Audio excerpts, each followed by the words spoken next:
Give him it. Welcome back to the Dice's Mimic podcast, and welcome to Deception Roll, the show where I openly lie to my friends by reading them 3 r/RPG horror stories, one of which I made up. It is completely fake. We'll of course give advice along the way to any that need help. Here we are with Tristan, Bean, Ivy. I don't know what to call you during this. Friends. No, you're not my Homies. friends. You're not Disciples. I don't know, my victims. Victims. Yeah, the people of which Contestants. Yeah, my contestants. This is a game show. There we go. Yeah, I love it. Alright, this first story comes from user GrandRedLarceny. Yeah, me too. So this is something that has never really happened to me before. I've been a DM for a while, not extremely experienced or anything like that, but I've run a few games. A few weeks ago, I started talking to someone I know, and they mentioned that they had a group of friends looking for a DM, and they asked if I could do it. Since I really like D&D, I didn't think twice and just said, sure. I met with this group for a session hero for all sorts of things to discuss, and what they were looking for in this new game. Here's what they told me. They wanted me to run Curse of Strahd for them, which is fine. That is one of my favorite modules. But here's where the problems came up, which I will say, side note, as me just talking, a lot of people just love Curse of Strahd, like just in general. Yeah, no. So many stories are just about Curse of Strahd, which I understand it's great, but also like, It's also so many vampires. Yeah, I understand. Anyway, back to the story. I told them I'd be happy to, as COS, thanks for the abbreviation, actually has a lot of variables and ways to make things interesting. That was when a player stopped me mid-sentence and said, before you start, I want to make sure you're running it for us without change. I want you to not influence the module at all. Don't change even a comma. I hate when DMs think they know better than the folks at D&D. That was strange to say the least. But I understand wanting to run something as it was intended, and I said I would definitely follow the module. However, the player continued, no, you shouldn't even use dialogue that isn't in the module, okay? That's how D&D is meant to be played. Also, you need to roll dice out in the open for us to see. Things felt really strange to me. I know I'm not experienced or anything, but this didn't feel normal. So I asked them plainly what they were expecting of me.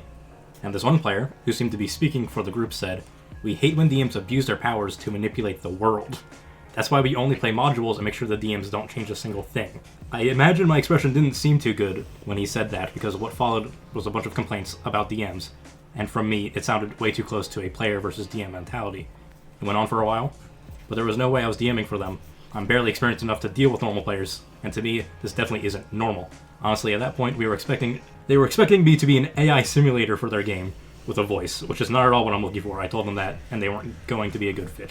As expected, they didn't like my response and started to angrily shout at me that I was wasting their time, and that I wasn't a true DM, etc. They said I will no longer be DMing for this group, or for anyone, and that this friend of mine introduced me to. I'm just glad I didn't go beyond a session 0. Again, by user GrandRedLarceny. Kudos for that guy to be able to walk out. Yeah, don't put yourself in a position you don't want to do, obviously. Mm-hmm. If you don't think you're confident enough, or they're asking things you can't handle, whatever, walk out. Absolutely give up. Like, that's okay. That's one of the times it's like, I think, go for it if you want to protect yourself in that sense. Does anyone else want to say anything first before I go? I will say, right, D&D is a game. At the end of the day, it's a TTRPG. Emphasis on the G. It's a game. I think the issue here is that there was too much of an emphasis on the G and not enough on the RP. Mm-hmm. Oh, yeah. They wanted to play you know what? Skyrim, not a board game.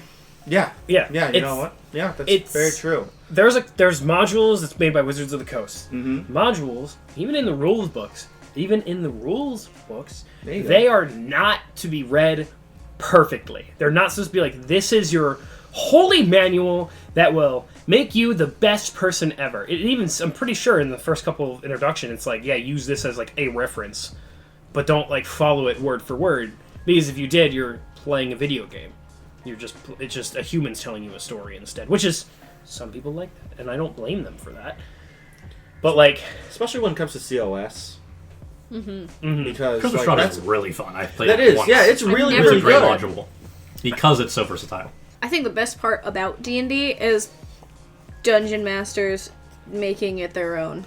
I think you're right. I think first off, if you're a new DM, follow module. If you're not confident, make your own world.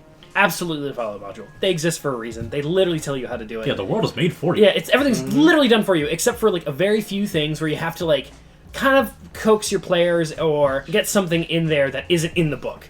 And that's where the DM comes in. They're like the in-between puzzle piece between the book and the players at that point. If you're not confident, play a module. Power to you. Have fun with that.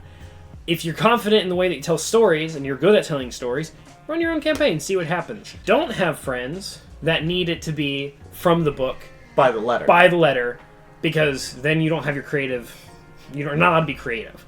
And unfortunately, D&D is a very creative game. And personally, if a DM that goes, hey, I want to be a DM, or someone comes up to me and is like, I want to be a DM, I'll go, sure, you can be my DM. I'll let you try it out. If you need any help or any suggestions, I can help you out. And I will play the game. And it might suck, but I played it, and I will give them the opportunity to try. Mm-hmm. And if I don't like the way that they're doing it, maybe a conversation in which that helps them. Or if they like the way that they do things, and it's not my cup of tea, they can still be a DM for whoever they want. Yeah, you're not tethered to that. Nope. I think people are allowed to have rule followers, is what the term is, but if you really like Curse of Strahd, the way that it's built, power to you. If you don't like following a manual, power to you. And it already seems like this group had its mind made up before this potential DM, even walked in the door. Yeah. Yeah. And that's what really gets, like, if you want your game to be completely by the book, by the word, to the letter, one of you can do it. That's what I was thinking. Especially since, like, you've all already agreed. And I haven't heard of a single DM that was okay with something like reading COS to the letter.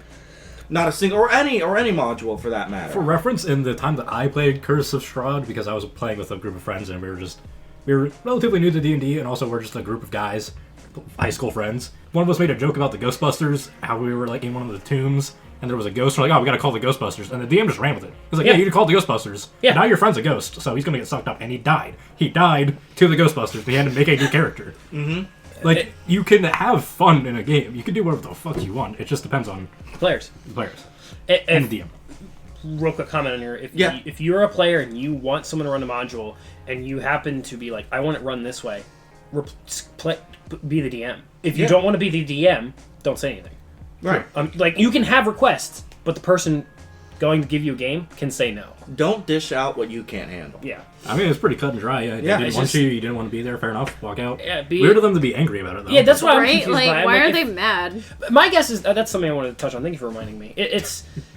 I think they've had a bad touch from a DM. Mm-hmm. Because they seem... They got a bad touch. Like, they really seem... I had a bad touch once. They seem really, like, careful. You know what I mean? They're just like, oh, you gotta follow the rule book. We don't like when DMs go crazy and do their own shit. Yeah. It's like, okay, what happened to the last guy that DM'd you? Like, the last guy that DM traumatized like, them. What somehow. happened in your game? Sure, I didn't even think of that. Yeah, if what you happened to make them do this? Yeah, if you are that bad, like, if you had a bad DM, don't ever carry a DM's attitude towards another DM, because you have a whole slew of different people in the world. Yeah. Don't just assume they're going to be the same person, because that looks terrible on you. Honestly, that's DM-ophobic, and don't be DM-ophobic.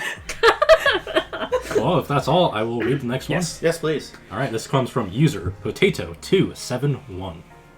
So, I've been playing D&D with a bunch of friends/friends of friends for a while, and our party is currently working for this local lord. Everything was going fine. We were all having fun. Last session, we were rescuing a bunch of hostages from a bandit gang. The aim was to do it stealthily without a battle, but the rogue got seen and it quickly became a fight. So now we have a battle in the middle of this camp with a bunch of NPC villagers trying to run away at the same time, which makes it a lot harder. We can't really use AoEs. It isn't going great.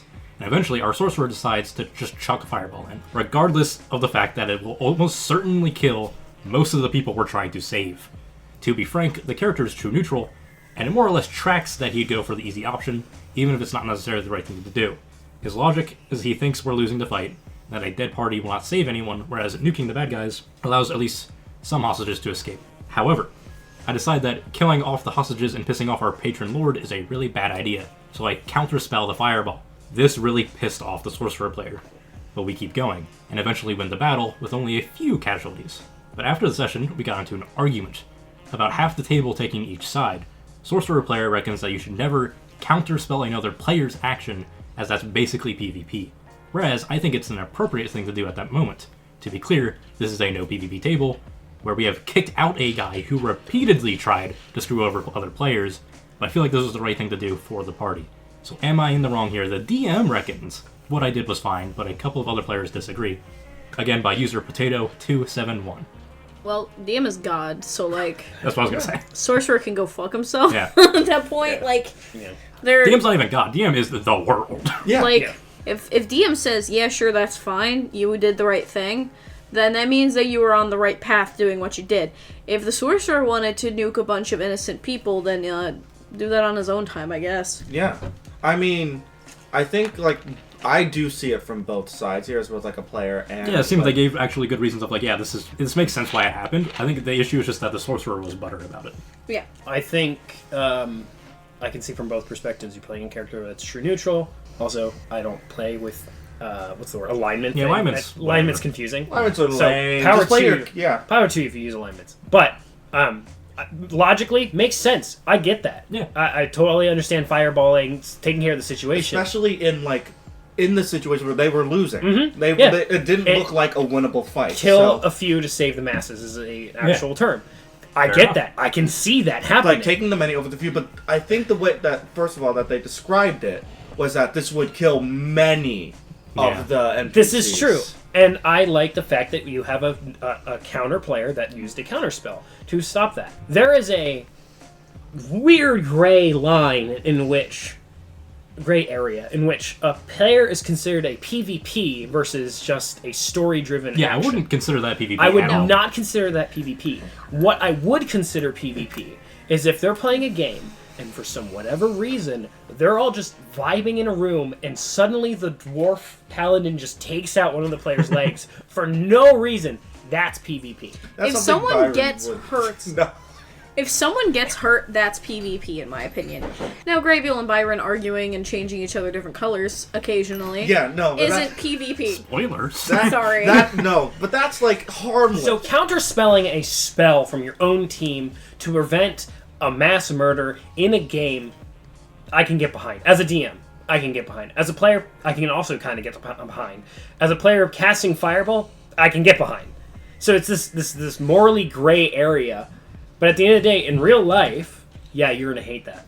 Yeah. As the caster, absolutely you're gonna hate that because you were like, I had this grand idea, and my own team member just fucking stopped me from doing that. Mm-hmm. That's annoying, and it's like, yes, it is, and unfortunately, And you know Do what? it. That's a character moment. These characters Yeah. have something to talk about now. yeah, Yeah. like you have now that's plot. good for like. That's character good building. plot. That's good plot. You now have this rivalry for some reason. Like, you have this like head-butting Yeah. thing, Of- and you might see something in the future. And if the DM does it right, I know the DM banned PvP.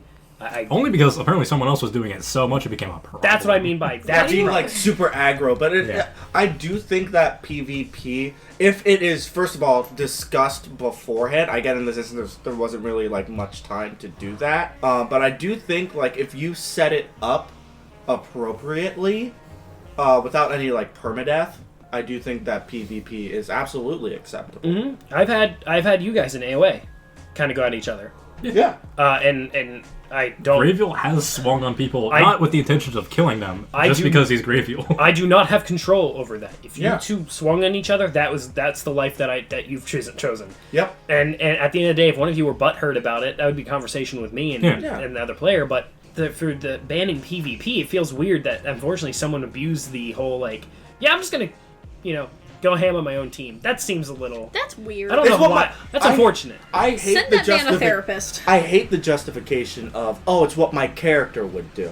Which sometimes that's like, okay if it's... I mean, in this specific situation, it seemed like it was. yes. Yes. And like, I'm talking about like in a more generalized sense, especially when it comes to red flag players. Where like, oh, my character is pure evil, but like say you're playing like a true evil character, and it's just like, yeah, I just stabbed the rogue, and like they sitting right next to me is like, dude, we're level 3. I feel like I really do. Sorry. No, you're good. I'm not upset. I was just looking at you. That's an endearing. I really go do- fuck yourself. No, there's no go fuck yourself. I'm just looking at you. Aw. Lovingly go fuck yourself too. Tristan. No. With all due respect. All go due fuck respect. yourself. Yes. Golly, now I forget what I was gonna say. Yeah. Golly. Yeah. Golly gee Golly. willikers. I don't think there's much else I want to say on that. I No, just- I mean it's a very regrettable situation on both ends. Yeah, sorry that you had you as a sorcerer. Sorry that you wanted to do something your own team member countered it, and now you're at a little bit of a dispute in real life. Sit down, have a conversation. Even then, I'd say DM's rules. DM Yeah. says it was fine. Yeah, at the end Just of the day, accept it. and at the end of the day, there is a person that controls the whole world. Yeah. The dungeon daddy deems it okay. The universe said, yeah, that's okay. Yeah. So you kind of have to listen to the universe. Dungeon Daddy and like DM actually works for Dungeon Mommy. All right, next one. Sorry. Yes. It just dawned on me. This is by a user, CultofClerics. Love that. That's good. I've been playing TTRPGs for about 6 years now. This is the only time I've encountered a troublesome player. I was invited to join a long-running D&D group by a friend of mine.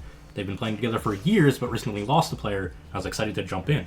The campaign was homebrew, the world was super detailed, the DM had put a ton of effort into it, and all the players seemed really invested. So I rolled up a cleric. With some of homebrewed God of Truth and Knowledge, I thought it would be a good fit for the group's dynamic. The first couple of sessions went smoothly. I was getting along well with the party, I was having a blast. But one of the other players, who recently made a new character after his previous character finished their arc, started becoming more and more assertive about their new half-orc barbarian's backstory. I'll just call him Grog. Grog's backstory revolved on being on a revenge quest against a rival clan, which wasn't the current big bad evil guy. It became tiring. Every conversation, every quest, every interaction somehow had to tie back to his character's backstory, or he would complain that the DM wasn't taking his story seriously. Things came to a head during a major story arc. We were deep in the BBEG's lair when Grog's player decided that this was the perfect time for his rival clan to show up. He interrupted the DM mid-description to announce, "And this is where I find my nemesis." The DM gently told Grog's player that the rival clan wasn't a part of this particular arc, and that he had plans to use them later. Grog didn't like that answer at all. The player insisted that Grog's rival had been working with the cult all along and demanded that the DM incorporate it on the spot. When the DM refused, Grog's player snapped. He stood up, pointed at the DM and said, "If you're not going to respect my character's story, then I don't see the point in playing." He grabbed his dice and declared that he was walking into a lava pit before leaving in a huff. To be clear, there was no lava around. He later sent in the group message accusing the DM of being selfish and not giving him enough narrative control. He wasn't going to come back to the game, and honestly, we all do miss him. The players who have been here longer than I have still reference his prior character in current sessions. User, CultofClerics. So, like, no. No. You don't get to DM the game without being the DM, unfortunately. You can't just be There are like, conversations. and unfortunately, right now is when my enemy shows up. Like, no? I think it's... So one of the things we don't know, and it's very important for this, is we don't know what the backstory is of Grog. True. It could be 50 pages long. Now, I know that's crazy, but you could have a 50-page long backstory. The DM, if it's a good DM, will read it, which I trust this DM has. Yeah. If it's really convoluted and very thick, the DM, being a good DM, would try their best to fit it in wherever they can. Also, if in the backstory said that the cult that they have been pursuing for whatever reason has been in cahoots with Grog's backstory, it still can, just not right now. So you're meeting someone in the cult, you're taking care of the problem, your backstory isn't there. Perfect. Now you can pursue your backstory because why weren't they there? They've been part of my backstory this entire time. You can now lead a different progress. You know what I mean? Mm-hmm. I think he just wanted basically... It's gotta be like a main character moment. Yeah, like he wanted story time about his character. He didn't want a game with other people involved. I suspect that it's like because it says that they had a character previously, and also at the end it says that they still reference his prior character. The prior character was probably fantastic to play, especially being at the end of an arc. Mm-hmm. So he really wanted to get his new character into something. He maybe felt out of place with the new party, or was just like not vibing as well, and he wanted to get somewhere with his character, and was maybe not there yet, and was tired of that. That's my only guess. Like, he just wanted to launch himself deeper into the group. Because he's like a new guy just showing up, and he's like, "Hey, you guys love me, don't you?" Going off of that, it could also be the fact that his prior character, he didn't feel like had enough girth in story. Maybe. So he went all out. Yeah, character dies. Well, now I really want to fucking go with my character. Here's this shit. Let's make it happen. And the DM goes, "Yeah, I can."